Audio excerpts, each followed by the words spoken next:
शादी के एक दिन पहले एक लेखपाल ने अपनी जान दे दी। और कारण क्या है?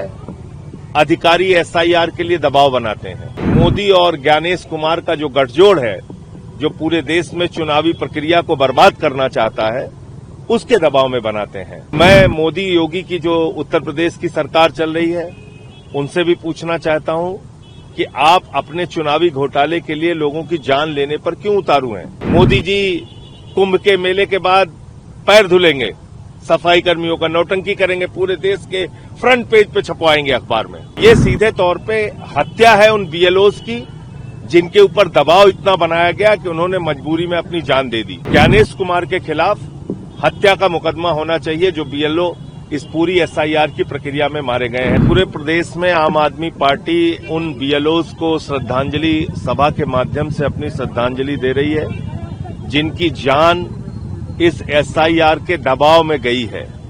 किसी ने जहर खाया, किसी ने फांसी लगाई, कोई चिट्ठी लिख के मर गया।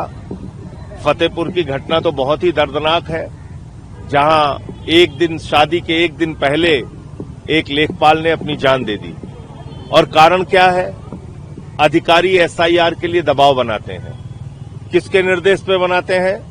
मोदी और ज्ञानेश कुमार का जो गठजोड़ है, जो पूरे देश में चुनावी प्रक्रिया को बर्बाद करना चाहता है, उसके दबाव में बनाते हैं। तो मैं मोदी योगी की जो उत्तर प्रदेश की सरकार चल रही है, उनसे भी पूछना चाहता हूं कि आप अपने चुनावी घोटाले के लिए लोगों की जान लेने पर क्यों उतारू हैं? क्यों उनकी हत्या कर रहे हैं आप?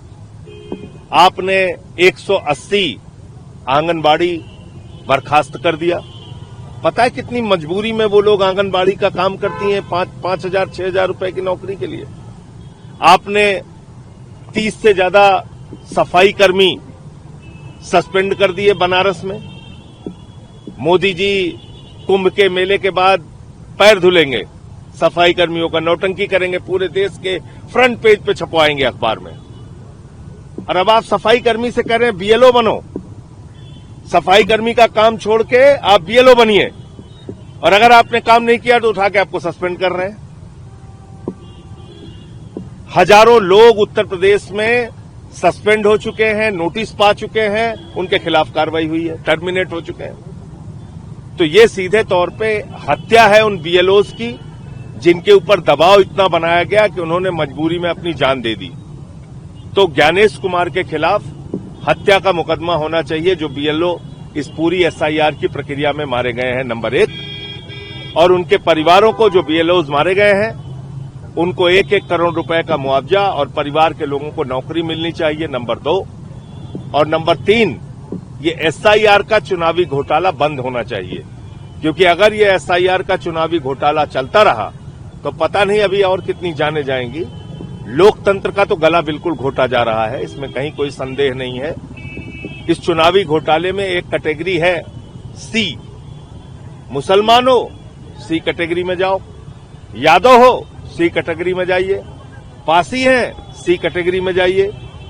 वर्मा है, सी कैटेगरी। तो जो टारगेट करके जिन जातियों ने विपक्ष को वोट दिया था, वो बूथ टारगेट करके ऐसे वोटर्स को सी कैटेगरी में रखने का दबाव भारतीय जनता पार्टी की तरफ से बनाया जा रहा है, और जिसके कारण से बहुत सारे लोग वोट से वंचित रह जाएंगे, वोट के अधिकार से वंचित रह जाएंगे। और मेरा अनुमान है कि जैसे 80 लाख बिहार में वोट कटा, तो करीब करीब 2 करोड़ वोट उत्तर प्रदेश में भी ये लोग काटेंगे।